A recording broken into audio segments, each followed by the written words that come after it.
Hello, good morning to all my medical aspirants. Okay, so today we are going to understand about where are the ATP and NADPH used. अब देखो पिछले class में हमने समझा था बेटा कि ATP बन कैसे रहा था, NADPH भी कैसे फॉर्मेशन हुई, इलेक्ट्रॉन आपके ट्रांसपोर्ट सिस्टम क्या होते हैं, ETS किसे बोलते हैं इन प्लांट, है ना।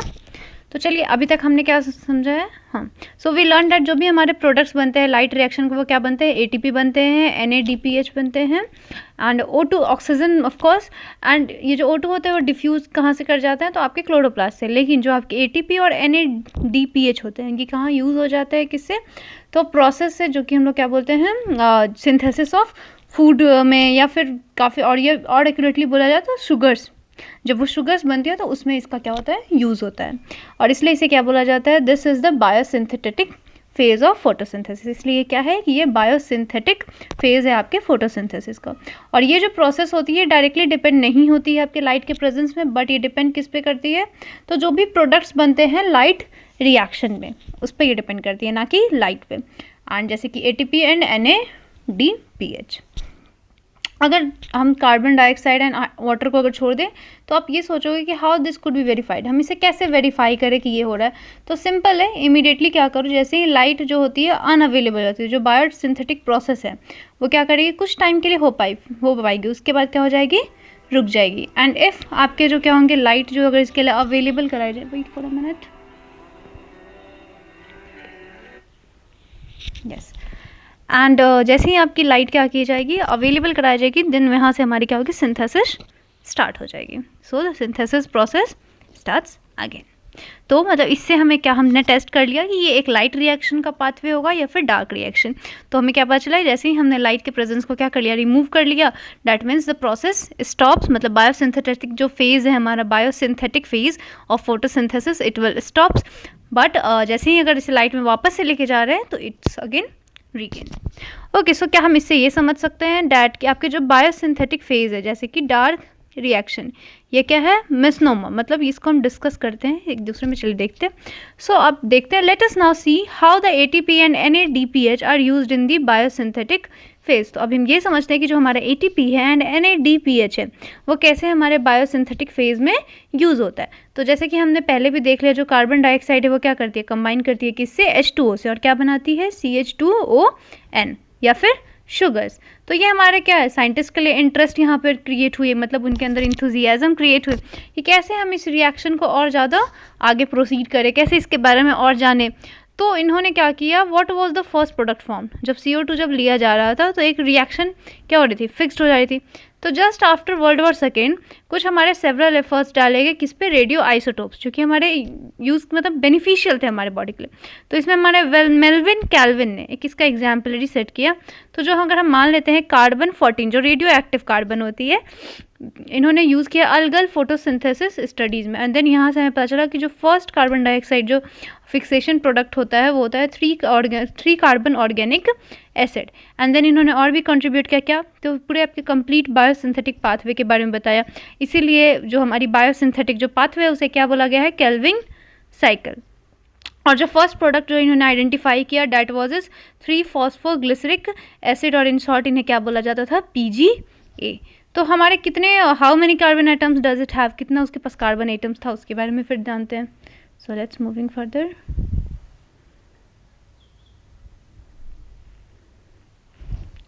फिर साइंटिस्ट ने ट्राई किया और जानने के लिए कि जितने भी प्लांट्स हैं उनके पास जैसे कि PGA, उनका क्या है, फर्स्ट प्रोडक्ट है या नहीं है कार्बन डाइऑक्साइड फिक्सेशन के बाद। तो साथ ही साथ ये जो फॉर्म बन रहे हैं प्लांट्स में, क्या ये सारे प्लांट्स में भी है।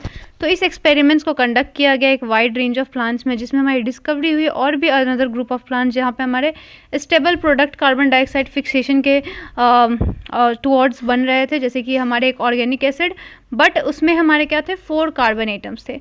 तो इसको आइडेंटिफाई किया कि किसके नेम से, ऑक्जेलो एसिटिक एसिड, एंड उसी को हम लोग OAA बोलते हैं। सिंस हमारे कार्बन डाइऑक्साइड का एसिमिलेशन हुआ फोटोसिंथेसिस के दौरान, तो इसे बोला गया कि यहाँ पे 2 टाइप्स के मेन पाथवे देखने को मिलता है। तो वो पाथवे जिसमें हमारा सबसे पहले जो प्रोडक्ट हमारा बनता है कार्बन डाइऑक्साइड फिक्सेशन से, जो कि C3 एसिड वाले होते हैं, जिसको हम लोग PGA बोलते हैं, डैट इज C3 पाथवे। और जब हमारा first product, and those in which first product was C4, और ऐसे मतलब प्लांट्स जिनमें फर्स्ट प्रोडक्ट डायरेक्ट क्या रहता है, आपके C4 रहते हैं। C4 मतलब कि कार्बन, आपके 4 कार्बन एटम्स वाले जो प्रोडक्ट होते हैं, दैट इज ऑक्जेलो एसिटिक एसिड, तो उसे क्या बोला जाता है, OA, that is C4 pathway. तो अब देखो C4 और C3 पाथवे याद रखना है कि जो आपके क्या होती है, प्रोडक्ट बनती है कार्बन डाइऑक्साइड के इस्तेमाल से जो प्रोडक्ट बनती है, तो पहला अगर जो बनता है 3 कार्बन आइटम है तो उसे C3 पाथवे कहते हैं, और अगर 4 कार्बन आइटम का बनता है तो that is C4 pathway. And then इसी 2 ग्रुप जो हमारे प्लांट्स थे, इन्होंने एसोसिएशन कैरेक्टरिस्टिक कुछ भी शो किया, जिसको हम लोग फिर आगे फर्दर डिस्कस करेंगे। सो देखते हैं प्राइमरी एक्सेप्टर जो है हमारा carbon dioxide. So the primary acceptor of carbon dioxide, तो चलिए इसको समझते हैं। तो हम खुद से पहले पूछेंगे क्वेश्चन व्हाट, कि जो भी आपके साइंटिस्ट थे, so who are struggling to understand the dark reaction, मतलब किसको समझने के लिए, डार्क रिएक्शन को समझने के लिए।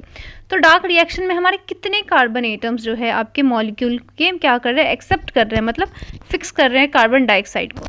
तो would have 3 carbons of PgA, उसके पास क्या होंगे, 3 कार्बन्स होंगे आपके PgA का।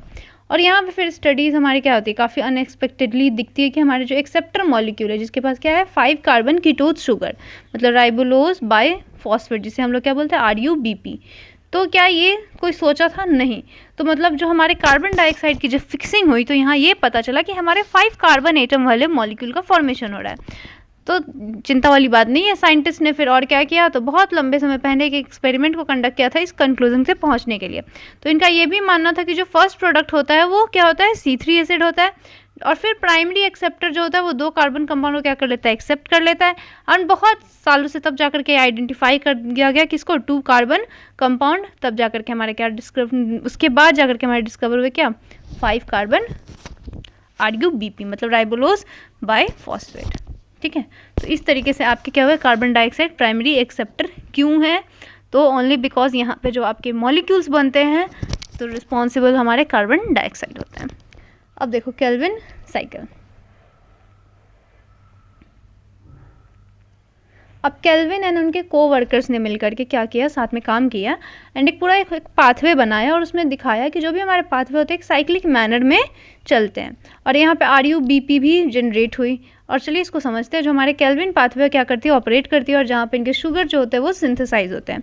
तो चलिए इसको हम थोड़ा समझने की और क्लियरली मतलब कोशिश करते हैं। तो केल्विन जो पाथवे है ये हमारे किस में होते हैं, तो जितने भी फोटोसिंथेटिक प्लांट्स होते हैं सब में होते हैं, और ये मैटर नहीं करता है कि आपके पास क्या है, C3 है या फिर C4 पाथवेज है, मतलब ये जो केल्विन साइकिल होगा, पाथवे होगा, सारे के सारे फोटोसिंथेटिक प्लांट्स में होते ही होते हैं। और ये हमारे C3 और C4 मतलब 3 कार्बन एटम वाले आपके क्या करेंगे, मॉलिक्यूल बनेंगे, या फिर 4 कार्बन एटम वाले, इट डजंट डिपेंड। तो इसको समझने के लिए थोड़ा हम केल्विन साइकिल को समझते हैं, जिसके 3 स्टेजेस, एक है कार्बो ऑक्सीलेशन, रिडक्शन एंड रीजेनरेशन। सबसे पहले कार्बो ऑक्सीलेशन। तो कार्बो ऑक्सीलेशन क्या होती है, तो जब हमारी फिक्सेशन होती है किसकी, कार्बन डाइऑक्साइड की, किसके अंदर, एक स्टेबल ऑर्गेनिक इंटरमीडिएट के अंदर, उसे हम लोग क्या बोलते हैं, कार्बो ऑक्सीलेशन। तो कार्बो ऑक्सीलेशन जो सबसे क्रूशियल स्टेप होता है हमारे केल्विन साइकिल का, जहाँ पे CO2 क्या होती है, यूटिलाइज होती है किसके लिए, तो कार्बो ऑक्सीलेशन किसका करने के लिए, तो RUBP का, मतलब राइबोलोज बाइफॉस्फेट। ये रिएक्शन जो होती है कैसे कैटेलाइज होती है, तो हमारे एंजाइम RUBP कार्बो ऑक्सीलेज, जिसके रिजल्ट में हमारा क्या बनता है, तो 2 मॉलिक्यूल बन जाते हैं 3 PgA के। और ये जो एंजाइम्स होते हैं ये हमारे क्या करती है, तो इनके पास ऑक्सीजनेशन एक्टिविटी भी होती है, और ये काफ़ी अच्छे से काम करती है। और RUBP कार्बो ऑक्सीलेज कार्बो ऑक्सीलेज ऑक्सीजनेज, या फिर उसको रुबिस्को भी बोलते हैं। तो याद करो, मैंने बताया था कि प्लांट सेल में आपके जो अबंडेंट में जो आपके ये क्या कहते हैं, कार्बोहाइड्रेट्स, हाँ कार्बोहाइड्रेट्स जो पाए जा रहे थे पॉलीसेकेराइड में, दैट इज रुबिस्को। तो कार्बो ऑक्सीलेशन का क्या होता है, ये बाई प्रोडक्ट। एनिमल में कुछ और थी ना, और देखो यही पूरा केल्विन साइकिल है। चलो इस डायग्राम को पहले समझते हैं। अब देखो केल्विन साइकिल कैसे आपकी प्रोसीड होती है, तो 3 स्टेज में होता है। सबसे पहला क्या होता है, कार्बो ऑक्सीलेशन। इस दौरान क्या होते हैं, तो आपके कार्बन डाइऑक्साइड कंबाइन करते हैं किससे, राइबोलोज 1,5 बाइफॉस्फेट। अब देखो कार्बो ऑक्सीलेशन है, ठीक है, किसके साथ कंबाइन करता है, तो राइबोलोज 1,5 बाइफॉस्फेट कंबाइन कर रहा है, CO2 + H2O भी आ रही है।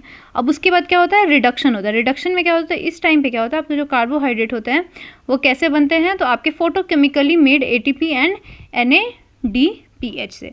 तो यहाँ पे फिर आपका बन जाता है, इसके बाद क्या, 3 फॉस्फोग्लिसराइड, मतलब C3 पाथवे, है ना। हाँ C3 पाथवे होगा। फिर यहाँ से तब रिडक्शन जब होती है तो आपके ATP और NADPH आते हैं और यहाँ से ADP रिलीज आउट होते हैं। रिडक्शन के बाद क्या होता है, तो रीजनरेशन होता है। इस दौरान आपके क्या होता है, जो कार्बन डाइऑक्साइड एक्सेप्टर राइबोलोज 1,5 बाइफॉस्फेट थे ये दोबारा बन जाता है और साइकिल इसी तरीके से चलते जाती है। तो देखो रिडक्शन हो गया, तो रिडक्शन से आपके ट्राइओज फॉस्फेट बन जाते हैं, डेट मीन्स सुक्रोज और स्टार्च। फिर ये क्या होता है, रीजनरेशन, जिसमें आपके ATP और ADP के मतलब ADP में चला जाता है और आपके रीजनरेशन किसकी हो जाती है, राइबोलोज 1,5 बाइफॉस्फेट, वो दोबारा से बन जाते हैं। तो इसी तरीके से ये साइकिल जो होती है कंटिन्यूअसली ये चलते रहती है और इस टाइप की साइकिल को हम लोग क्या बोलते हैं, विशियस साइकिल। अब देखिए रिडक्शन में क्या होता है, तो यहाँ पे सीरीज ऑफ रिएक्शंस होते हैं जिसकी वजह से हमारा किसका फॉर्मेशन होता है, ग्लूकोज का फॉर्मेशन होती है।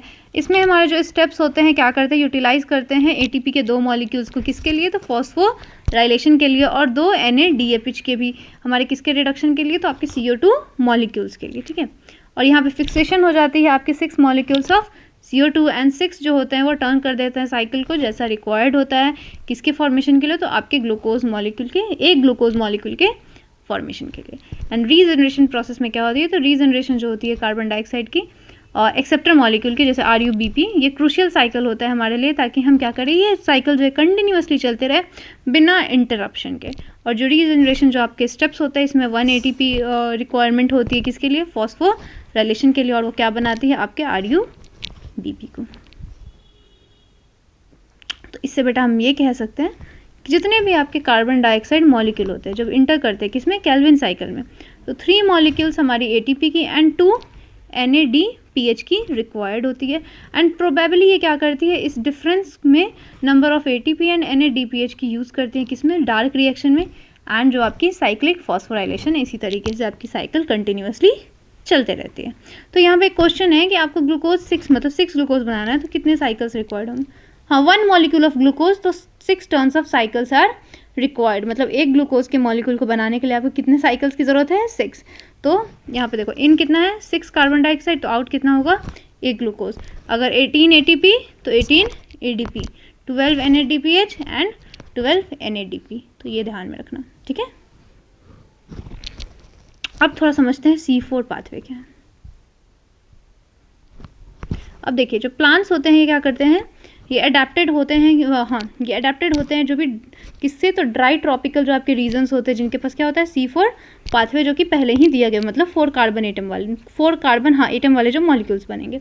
और ये प्लांट्स क्या होते हैं, इनके पास C4 ऑक्जेलो एसिटिक एसिड होते हैं इनके first carbon dioxide fixation product के बाद।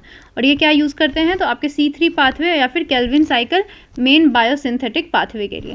तो किस वे में ये क्या है, डिफरेंट है हमारे C3 प्लांट से, तो इसका क्वेश्चन या रीजनेबली पूछा जा सकता है। जो C4 प्लांट्स होते हैं वो स्पेशल होते हैं, क्यों, क्योंकि इनके पास special type of leaf anatomy होती है, इनके पास टॉलरेट करने के हायर टेम्परेचर्स में, तो मतलब आपके प्लांट C3 और C4 वाले में कैटेगराइज किए हुए हैं। तो इसमें क्या होते हैं, तो इनकी लीफ एनाटमी थोड़ी अलग तरह की होती है, हायर टेम्परेचर को ये टॉलरेट कर सकते हैं, उसके साथ ये हाई लाइट इंटेंसिटीज़ पे भी रिस्पॉन्स शो करते हैं। इनके पास लैक ऑफ प्रोसेस जिसे हम लोग फोटो रेस्पिरेशन कहते हैं, और बहुत अच्छी प्रोडक्टिविटी होती है बायोमास की। तो चलिए इसको समझते हैं एक एक करके। तो क्या आपके अगर बात की जाए तो C3 प्लांट और एक अदर C4 प्लांट है, do you notice the difference, क्या आप इन दोनों में डिफरेंस देख पाओगे, do both they have the same types of mesophylls, क्या दोनों के पास सेम तरह के मीजोफिल्स भी होंगे, क्या इनके पास सिमिलर सेल्स होंगे बंडल शीथ के अराउंड। तो चलिए समझते हैं। तो पर्टिकुलरली इनके पास लार्ज सेल्स होते हैं किसके अराउंड, तो आपके वस्कुलर बंडल्स में, C4 प्लांट्स में, जिसे हम लोग क्या बोलते हैं, बंडल शीथ सेल्स। और जो लीव्स होती है उसमें क्या होती है, कुछ एनाटमी जिसे हम लोग क्या बोलते हैं, क्रंच एनाटमी। क्रंच का मतलब होता है रेथ मतलब ये रिफ्लेक्शन टाइप ऑफ अरेंजमेंट्स बनाते हैं अपने सेल्स के। और जो बंडल शीथ होती है सेल्स की वो क्या करती है, अरेंज रहती है सेवरल लेयर्स में किसके अराउंड, तो आपके वेस्कुलर बंडल्स के अराउंड। और ये कैरेक्टराइज कैसे होते हैं, तो इनके पास सिंगल एक लार्ज नंबर ऑफ क्लोरोप्लास्ट होते हैं, थिक वॉल्स होती हैं इनके पास गैसियस एक्सचेंज के लिए, और कोई भी इंटरसेलुलर स्पेसेस नहीं होते हैं। तो अगर आप इनको क्या करोगे, क्रॉस सेक्शन में कट करके देखोगे कि लीव्स को C4 प्लांट्स के, जैसे मेज, सरगोहम, तो आपको देखने को मिलेगा क्रंच एनाटमी और इनके डिस्ट्रीब्यूशन मीजोफिल सेल्स में। तो जो C4 पाथवे होगा इसके प्लांट्स अलग है, C3 पाथवे वाले भी आपके प्लांट्स क्या है, डिफरेंट है। तो अब देखो, अब प्लांट्स कलेक्ट करने में मजा आएगा कि मीजोफिल्स अलग है, यहाँ ये क्लोरोप्लास्ट के शेप अलग है। तो चलिए देखते हैं। So it would be interesting sometimes तब आप लीव्स को कलेक्ट करते हैं और उसमें डाइवर्स स्पीसीज देखते हो प्लांट्स के, जब आप उसको क्या करते हो वर्टिकल सेक्शंस में लीव्स को कट करते हो। माइक्रोस्कोप के अगर अंदर देखोगे तो वहाँ पे आपको क्या दिखेंगी, तो बंडल शीट दिखेंगी, किसके अराउंड, तो वेस्कुलर बंडल्स के अराउंड। और जब वहाँ पे प्रेजेंस होती है बंडल शीट की, आपको मतलब आसानी करती है to identify the C4 plants, मतलब उस बंडल शीट्स को देख करके आप समझ जाते हो कि ये कौन से प्लांट्स है, C4 है या C3 है। तो चलिए इसी पाथवे को आप आगे हम देखते हैं।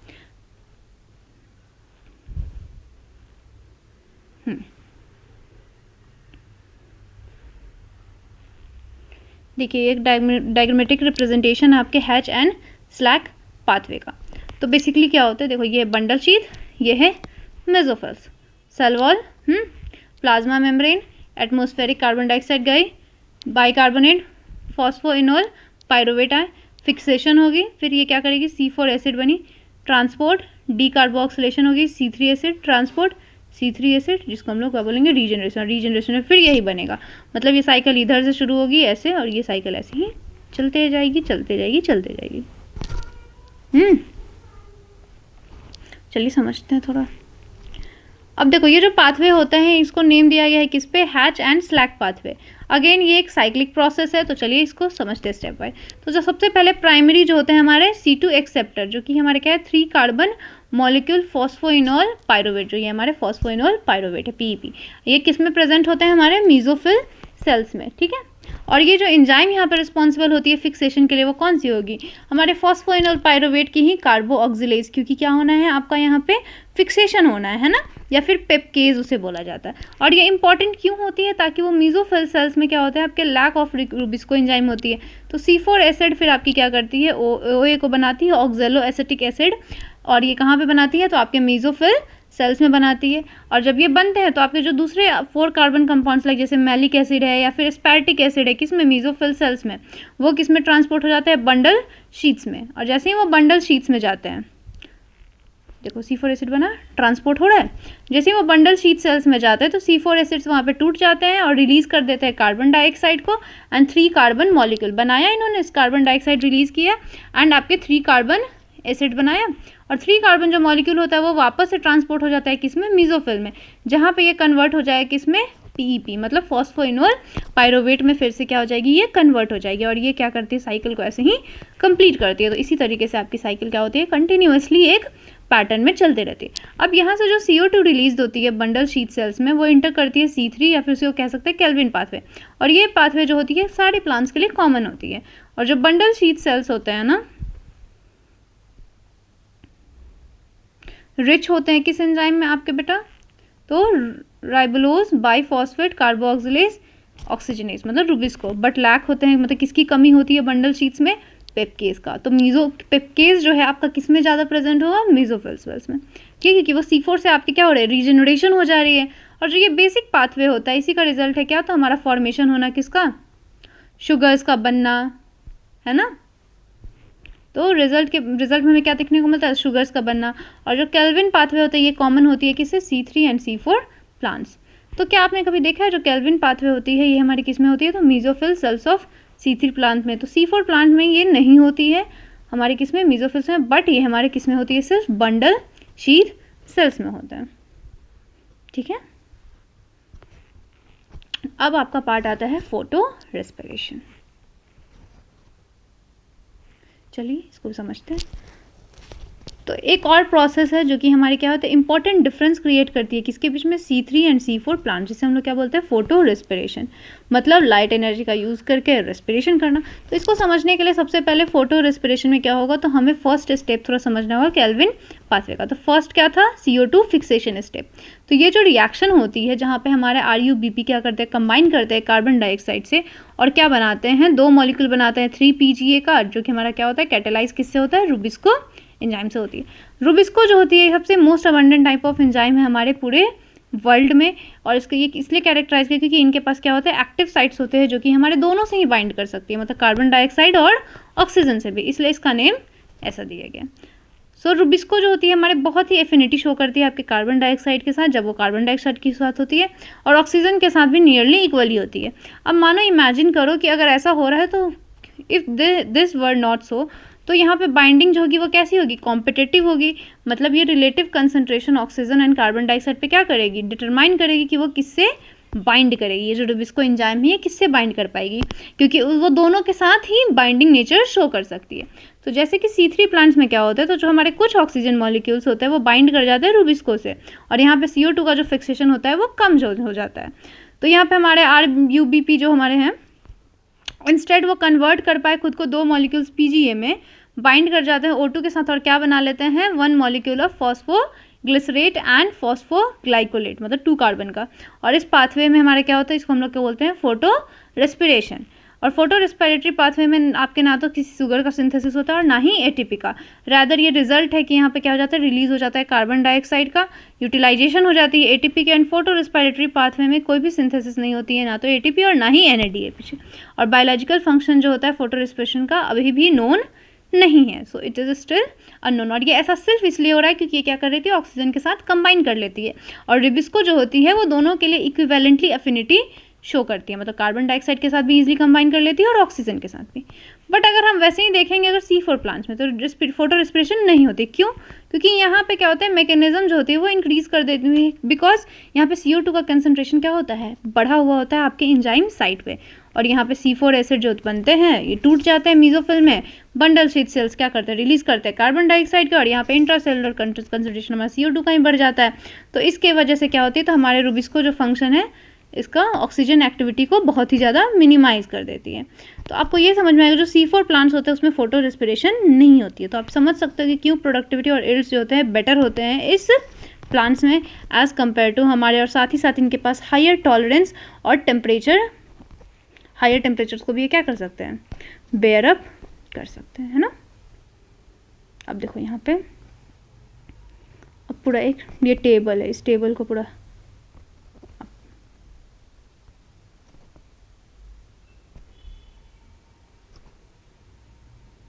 इस टेबल को एक काम करो अब बना के लाना, ठीक है। So this is your homework. Now कुछ फैक्टर्स जो हमारे फोटोसिंथेसिस को अफेक्ट करती है, जिसमें हम क्या पढ़ेंगे, लाइट के बारे में पढ़ेंगे, लाइट कैसे अफेक्ट करती है, कार्बन डाइऑक्साइड का कंसंट्रेशन कैसे अफेक्ट करती है, टेम्परेचर से कैसे अफेक्ट होता है, वाटर से कैसे अफेक्ट होता है। अच्छा बस चलो फिर आज इसको ख़त्म ही करते हैं। अब देखो जो फैक्टर्स होते हैं ना आपके फोटोसिंथेसिस कैसे अफेक्ट करती है, तो जो भी फैक्टर्स होते हैं फोटोसिंथेसिस में ये काफ़ी ज़्यादा नेसेसरी होती है, जो कि अफेक्ट करने में बहुत ही इसका रोल है। तो जो रेट होती है फोटोसिंथेसिस की बहुत ही इंपॉर्टेंट है, ताकि हम क्या बता पाए आपके इल्ड के जनरेशन को, मतलब आपके कितने प्लांट्स जो है इंक्लूडिंग क्रॉप प्लांट्स कितने इल्ड को प्रोड्यूस कर सकते हैं। तो फोटोसिंथेसिस जो होती है ये इन्फ्लुएंस है कुछ सेवरल फैक्टर्स, जैसे कि आपके internal plant and external factor. Plant factors में जैसे आपके नंबर, साइज, एज और आपके लीव्स के orientation, mesophyll cells, chloroplast, internal carbon dioxide concentration और साथ ही साथ कितने अमाउंट ऑफ क्लोरोफिल है, तो इस पे ये डिपेंड करती है। तो प्लांट या फिर कह सकते हैं इंटरनल फैक्टर्स जो होते हैं ये डिपेंडेंट होते हैं किस पे, आपके जेनेटिक प्रीडिस्पोजिशन और साथ ही साथ आपके प्लांट के ग्रोथ पे। और जो एक्सटर्नल फैक्टर्स जो होंगे उसमें क्या है, तो सनलाइट कितना प्रेजेंट है, टेम्परेचर कैसा है बाहर का, कार्बन डाइऑक्साइड का कंसंट्रेशन कैसा है, वाटर कैसा है, क्योंकि प्लांट फोटोसिंथेसिस करती है तो ये जो फैक्टर्स होते हैं ये क्या करेगी, रेट को भी साइमल्टेनियसली लगातार अफेक्ट करते ही रहेगी। तो यहाँ पे आपके सेवरल कुछ फैक्टर्स होते हैं जो कि इंटरैक्ट करती है, साइमल्टेनियसली आपके अफेक्ट करती है फोटोसिंथेसिस को भी और कार्बन डाइऑक्साइड के फिक्सेशन को भी। और यूजुअली जो इसमें हमारे 1 फैक्टर होते हैं जो मेजर कॉज होती है, जो कि क्या करती है, रेट को लिमिट कर देती है, मतलब कम करने की कोशिश करती है। तो यहाँ पे आप जब देखोगे तो ये कुछ आपके सब ऑप्टिमल्स लेवल हैं जो कि क्या करते हैं, इसको डिनोट करते हैं। तो कुछ हमारे सेवरल फैक्टर्स है जो कि हमारे बायोकेमिकल प्रोसेस को अफेक्ट करते हैं, जिसे हम लोग ब्लैकमैन्स ने क्या दिया था, लॉ ऑफ लिमिटिंग फैक्टर्स। और ये फैक्टर क्या बताती है कि अगर कोई भी केमिकल प्रोसेस अफेक्ट हो रहा है मोर देन 1 फैक्टर से, तो देन इसका जो रेट होगा वो कैसे डिटरमाइन होगा, तो बाई फैक्टर जो कि इसके नियरेस्ट होगा मिनिमल वैल्यू के, समझते हैं। और ये जो फैक्टर होती है वो डायरेक्टली अफेक्ट करती है हमारे क्वांटिटी के भी अमाउंट को, मतलब कितने क्वांटिटी आपकी इसमें बनेगी, चेंज होगी। तो फॉर एग्जांपल जैसे कि आपके presence green leaf and optimal light और CO2 कंडीशंस, तो प्लांट जो होगी वो फोटोसिंथेसिस नहीं कर पाएगी अगर टेम्परेचर बहुत ही लो होगा। और ये लीफ क्या करेगी, तो आपकी ऑप्टिमल टेम्परेचर देगी और यहाँ से फोटोसिंथेसाइजिंग शायद थोड़ा प्रोसेस शुरू हो जाए। जैसे लाइट है, तो लाइट का देखो बेटा, ये सारे लिमिटिंग फैक्टर ये सब इंपॉर्टेंट नहीं है, this is very important for you. Graph of light intensity on rate of photosynthesis, ये याद रखना, लाइट इंटेंसिटी इस तरीके से आपके होते हैं, ठीक है। वैसे ही कार्बन डाइऑक्साइड के कंसंट्रेशन एंड टेम्परेचर और वाटर, तो ये वाला पार्ट को आप कवर अप कर लेना, थोड़ा सा है, ज़्यादा नहीं है, ऑलरेडी ये सब चीज़ें मैंने बता ही दी है, so it's not that much. So आज के लिए इतना ही रखते हैं, नेक्स्ट क्लास में हम लोग नेक्स्ट यूनिट को स्टार्ट करते हैं। So I want to start in the mid of Feb, मुझे ह्यूमन फ्यूज़ो में स्टार्ट करनी है। ओके, आई होप आप लोग रिविज़न अच्छे से कर रहे होंगे, अच्छे से पढ़ाई करो, ठीक है। ओके, सो बाय बाय।